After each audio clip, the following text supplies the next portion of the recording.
Nós estamos aqui no curso de formação de mediadores de leitura, na oficina 8, e trataremos das artes verbais, a oralidade antes da letra dura.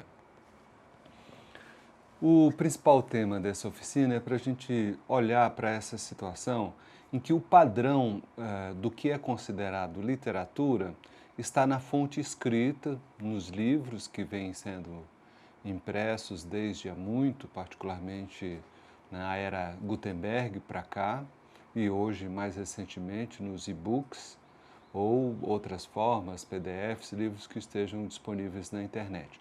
Então, o que a gente vai falar é a respeito dessa prevalência, se essa prevalência ela é adequada, se ela não é adequada, e assim, partindo de um ponto de vista de que o padrão daquilo que é considerado literatura está em obras como Odisseia e a Ilíada, que se tornaram fonte de modelo para ser imitados por os outros. Então, eu vou começar lendo um conto. O conto original é do Hans Christian Andersen, se chama A Princesa e a Ervilha, e eu fiz uma adaptação que tem ilustrações do Leste Silvino e foi editado pela Prumo. Então, eu vou ler A Princesa e a Ervilha em cordel. No reino do Vai Não Torna, é hora de decisão. O príncipe quer casar com princesa de salão.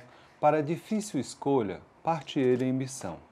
De país em país vai à procura da princesa, mesmo em pleno meio-dia procura com luz acesa, mas nada de encontrar, está sempre na incerteza. Uma é muito arisca, a outra é muito mansa, uma é muito baixa, a outra ele não alcança. Como escolher uma e outra? É difícil essa balança. Chegou mesmo a fazer concurso internacional. Concorreram tantas donas que o reinado em arraial de repente transformou-se para a disputa final. Eram variadas provas, cada qual mais animada, concurso de bela dança e a voz mais animada. Tinha até mesmo disputa de princesa fantasiada.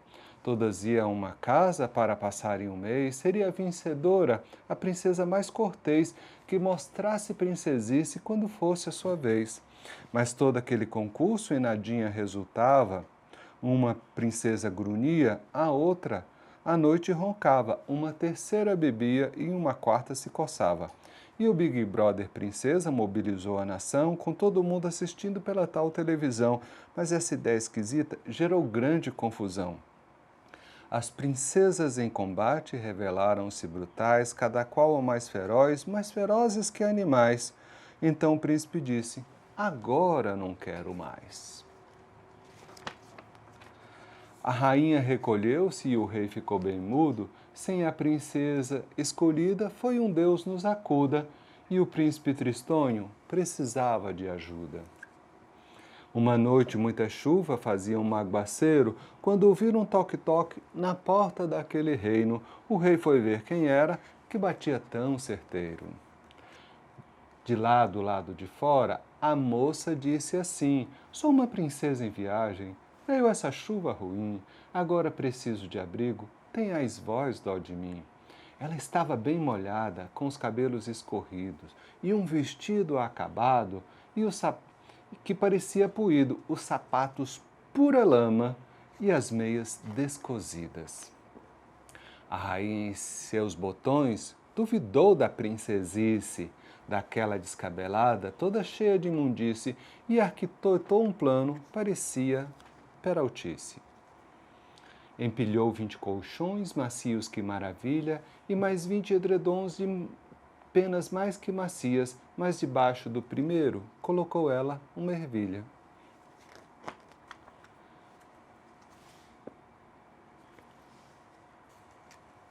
No dia seguinte havia grande curiosidade de saber se a princesa notara a novidade. Isso diria a todos se ela era de verdade.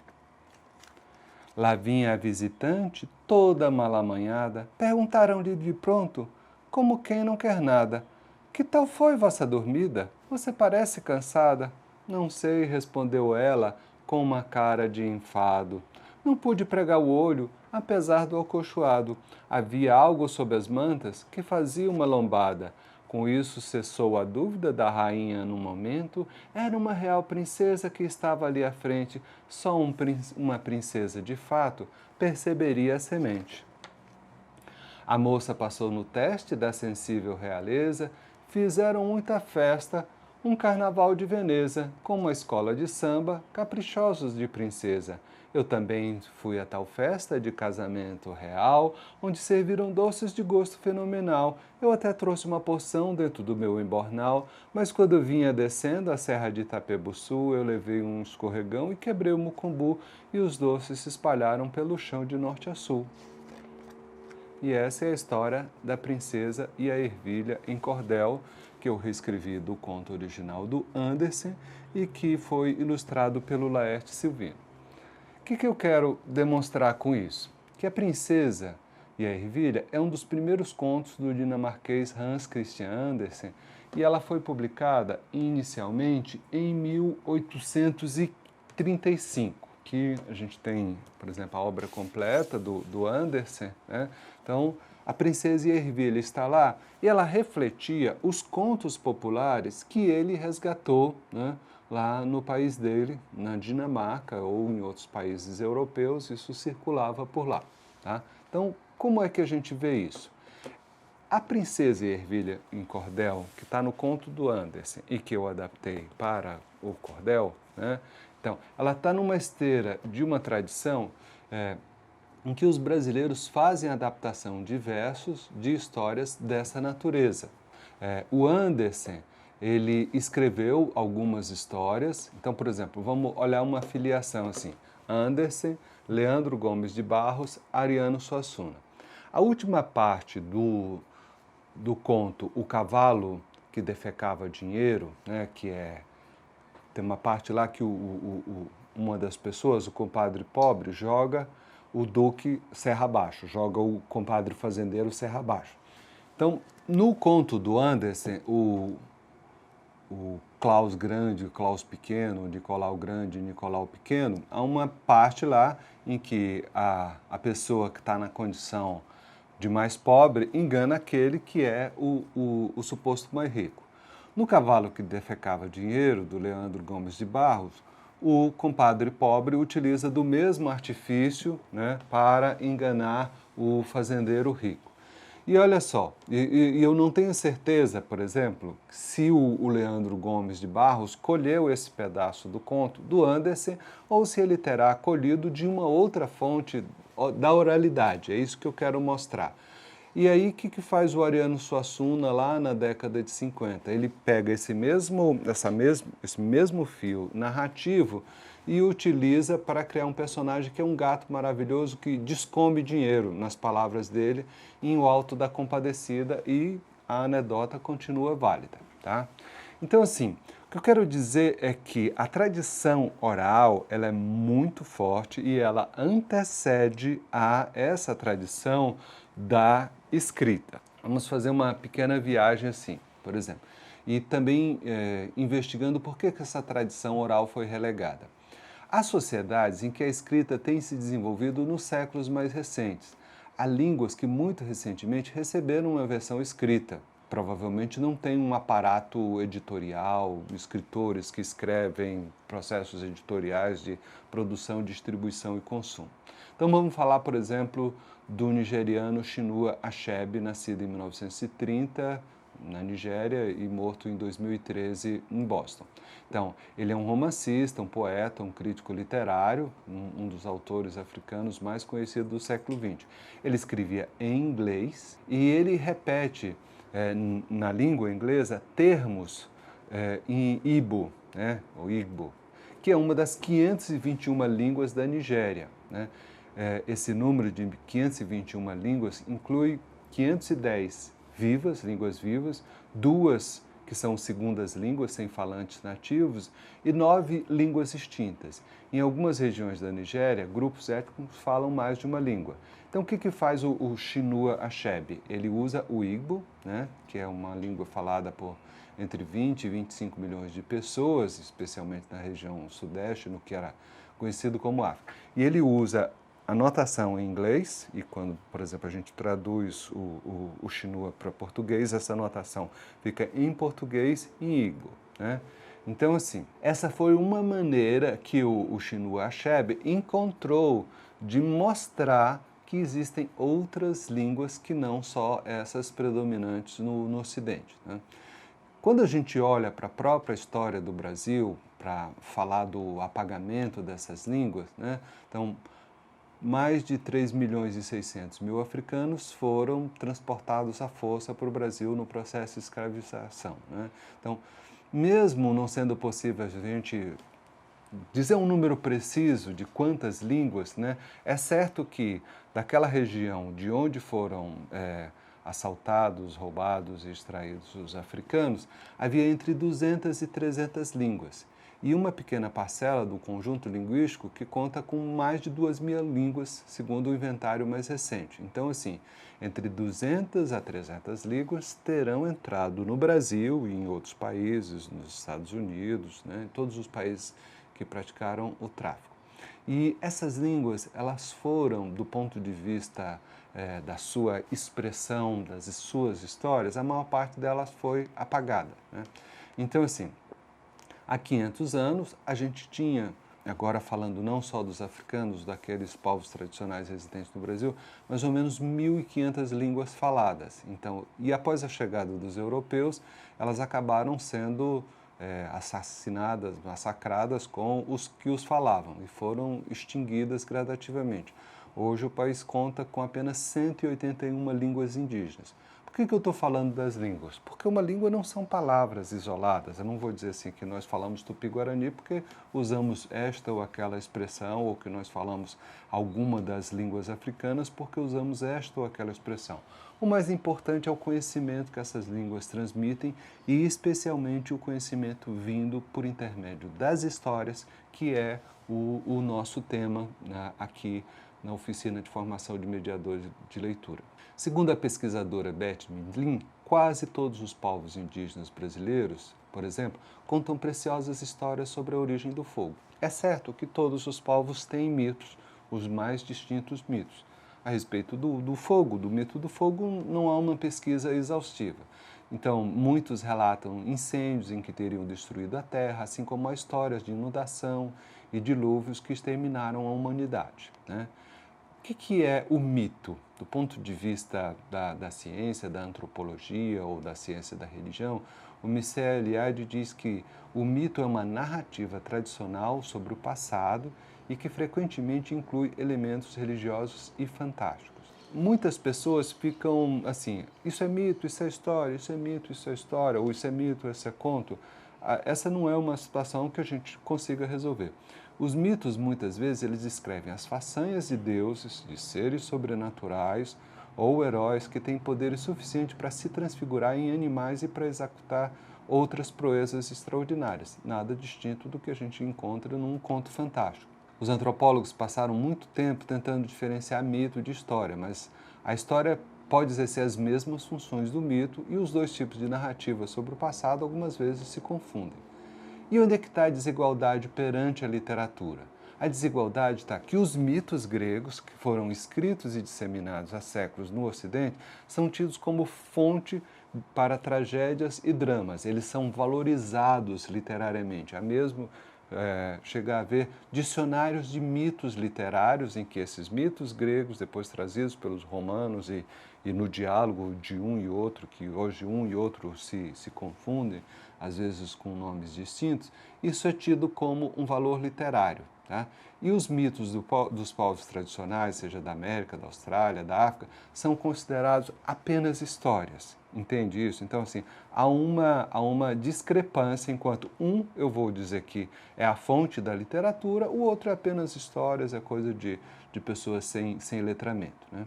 Então, só para a gente olhar para uma situação muito significativa dessa desigualdade, as obras de uma pessoa que a gente atribui como sendo Homero, Ilíada e Odisseia, né, eles foram fixados na língua escrita, mais ou menos no século VIII a.C. Mas antes disso, eles estavam na tradição oral. Então, eram contos, eram mitos, eram contos, eram histórias de heróis, né? Que os rapsodos, que eram os cantadores nordestinos que havia lá nas ilhas gregas, ficavam contando de lugar por lugar. E então, um belo dia, uma pessoa foi lá e trouxe uma versão escrita desses contos, né? E na mesma esfera, assim, por exemplo, as fábulas de Esopo, atribuídas a Esopo, né? Que viveu entre 620 e 560 a.C., elas foram fixadas na escrita. Ele era um escravo grego, contador de histórias, e isso, a versão que a gente tem por escrito, ficou sendo válido.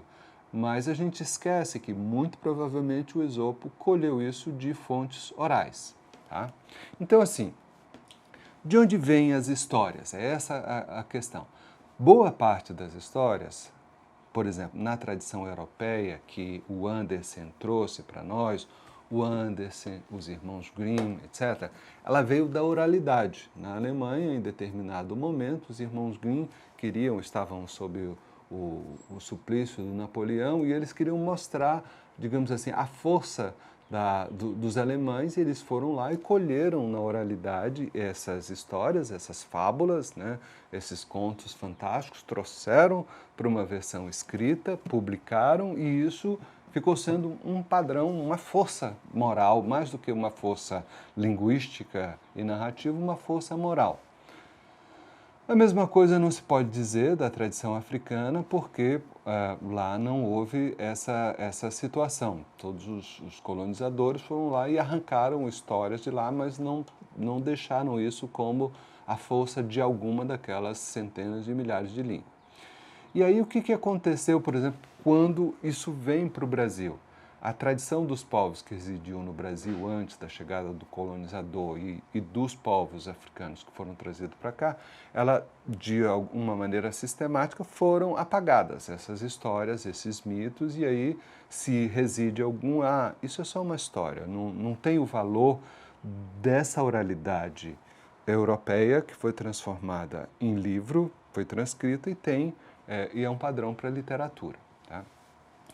E é nisso que está o poder dos cordeiristas brasileiros. O Leandro Gomes de Barros, no século XIX, ele trouxe, né, ele configurou, digamos assim, na forma artística verbal do cordel, um diálogo com o escrito. Então, assim, há um tema que estava na origem oral, ele ganha uma versão escrita, e essa versão escrita, a exemplo do que eu li aqui na Princesa e Ervilha o Cordel, volta à oralidade, né?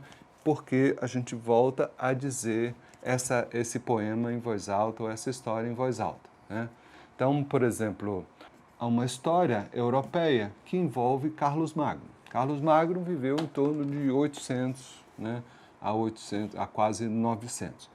Essa história lá, um rei, um imperador do Sacro Império Romano Germânico, essa história dele, ou a maior parte das histórias a respeito dele, foi recontada a partir de 1200 por aí, e é um clássico da literatura da Península Ibérica, e há uma versão brasileira que chama História do Imperador Carlos Magno e dos 12 Pares de França. Essa história chegou ao Brasil, segundo o Câmara Cascudo, né, nos porões dos navios, e ela era distribuída nas fazendas, nas fazendas nordestinas, por exemplo, havia 5 livros, basicamente. Um deles era a Bíblia e um outro era esse aqui que eu mostrei para vocês, que é a história de Carlos Magno e os 12 Pares de França. E o que aconteceu com essa história? Essa história, ela foi sistematicamente recontada em cordéis e em cantorias, e aí a gente tem, por exemplo, a Batalha de Oliveiros com Ferrabras, do Leandro Gomes de Barros, esse criador do cordel brasileiro, ainda em 1880, e isso está na memória popular, a ponto de haver muitos nomes, muitas pessoas. Um dos heróis, né, dessa história é o Roldão, que também está na tradição europeia, Rolando, né, ou Orlando. Então, assim, muitas pessoas no Nordeste receberam o nome de Roldão em homenagem a esse herói do Carlos Magno e os 12 Pares de França. Então, é disso que eu quero dizer. Então, uma fonte oral, em algum momento alguém decidiu trazer para a fonte escrita, isso ganhou de novo a oralidade e da oralidade de novo veio para a fonte escrita na forma de um cordel. Como é que a gente tem resgatado isso no Brasil? Uma pessoa chamada Celso de Magalhães, aí, mais ou menos entre 1870, nessa faixa de tempo. Ele começou a colher isso lá no Recife, né, através de depoimentos, as pessoas escreviam para ele, ou ia lá e ouvia essas histórias e escrevia, né? Essa pesquisa do Celso de Magalhães identificou um tanto de romances do romanceiro tradicional que vinham da tradição ibérica, outros eram recontados como vindo de outros países, né? Esse material só foi publicado há poucos anos, em 1970 e poucos, né? Mas ele foi resgatado pelo Silvio Romero em 88. E aí, nessa tradição do Silvio Romero, que fez parte dessa escola de Recife, que quis e teve algum sucesso em imaginar alguma coisa que fosse brasileira. O Silvio Romero, ele ele não era um pesquisador, um etnógrafo, um advogado, né? Mas ele fez essa pesquisa, ele tinha até um tanto de preconceito, ele dizia assim, ele queria encontrar as histórias brasileiras, da mesma forma que os Grimm lá quiseram encontrar as histórias alemãs, ele queria encontrar as histórias brasileiras. Aí ele recolheu essas histórias, umas ele disse, essa não serve porque ela é europeia portuguesa, essa não serve porque ela é africana, essa não serve porque é indígena, ele não teve um trabalho sistemático de um etnógrafo, e, enfim, ele não encontrava histórias brasileiras. Mas mesmo que ele não tenha feito isso de uma maneira adequada, o Alencar também fez isso, o José de Alencar, o cearense, o grande escritor do romantismo, que é um padrão, ele escreveu o nosso cancioneiro, que é também uma forma de resgatar essas histórias em forma de verso ou em forma de narrativas. Tá? Então, assim, esse resgate, assim, embora as pessoas que fizeram isso tivessem lá, ao nosso ver, de hoje, algum preconceito, elas tiveram valor e têm valor porque resgataram naquele tempo. Então, entre 1850 e 1870, a gente tem um registro de algumas histórias que eram contadas, né, na tradição oral. Então, assim, existe uma contradição no Silvio Romero, porque ele desprezou as histórias brasileiras que vinham ou dos índios ou dos africanos, mas ficou a história que estava sendo contada naquele tempo, né? Ele desprezou as indígenas porque, segundo ele, não eram brasileiras. Ele queria dizer que o brasileiro era alguém que não era nem europeu, nem indígena, nem africano. Era um mito que se tinha, como ainda se tem hoje. Então, assim, o que a gente precisa ver quando a gente está considerando quando se lê uma história? Então, a leitura, ela lida com percepções, sensações, emoções, sentimentos, valores. Então, com o mundo em que viveu ou vive o escritor ou o narrador ou o produtor e o distribuidor dessa história. O mundo em que vive o leitor ou o mediador de leitura. E o nosso trabalho de mediadores de leitura é fazer uma conexão entre o livro, o autor e o leitor, ou entre a fonte oral. Então, por exemplo, mesmo nas grandes cidades, há um tanto de pessoas que viveu no campo, um avô, uma avó, e essas pessoas, elas têm uma memória. E essa memória das histórias, das narrativas, ela também precisa ser levada em conta da mesma maneira que tudo aquilo que é chamado mito, que tem origem na oralidade, então se há um depoente, né, de uma etnia indígena e ele conta uma história a respeito da criação do mundo, isso precisa ser levado em conta. Hoje a gente tem uma boa quantidade de escritores de etnias indígenas que contam as histórias dos seus respectivos povos, trazem para o livro. Então, assim, trazem para o registro da língua portuguesa uma história que está lá no tucano, por exemplo, tá? Então, é disso que a gente está falando. O que eu quero ressaltar nesse trabalho é que as fontes podem ser orais ou escritas, e não é porque elas são escritas que elas têm mais valor do que as orais. E mesmo se ela estiver numa fonte escrita, se você está recebendo de uma fonte escrita, talvez você deva valorizar isso exatamente porque isso veio de uma pessoa, de uma comunidade, de um povo, de uma etnia que não está recebendo o devido valor no panorama da sociedade tradicional brasileira, né? A sociedade predominante. Então, assim, o que uma história envolve? As práticas de leitura em feiras, nas casas, né, em bibliotecas ou salas de leitura, espaços, ela é envolvente, ela é efetiva para o letramento, ela ainda não é fácil, ela não é indiferente ao lugar social, econômico, étnico, de gênero em que estão as pessoas que praticam a leitura. E de alguma maneira ela pode influir, narrar essa história e dizer de onde ela veio e quais são os valores que ela sustenta, isso pode influir decisivamente no desenvolvimento da vida de uma pessoa, no desenvolvimento dele como cidadão, dele como pessoa que se encontra como pertencente a um povo, a uma etnia, a uma memória, e também a vida acadêmica dessa pessoa. Né? Então, quando lidamos com uma narrativa, o que é que nós ensinamos e aprendemos? Né? Que a gente precisa conectar a origem dessa história com quem está narrando, falando, dizendo em voz alta, com aqueles que estão ali recebendo. Então, uma vez que há uma supervalorização do escrito, é necessário saber de que maneira este escrito dialoga com as práticas de oralidade. Tá? Há um trabalho que eu tenho desenvolvido que, ao invés de usar a expressão literatura, usa arte verbal. Isso tem sustentação em pesquisadores como a Ruth Finnegan, ou o Walter Ong, ou o Câmara Cascudo. Então, a gente emprega o termo arte verbal, que diz respeito ao escrito, mas também ao oral, tá?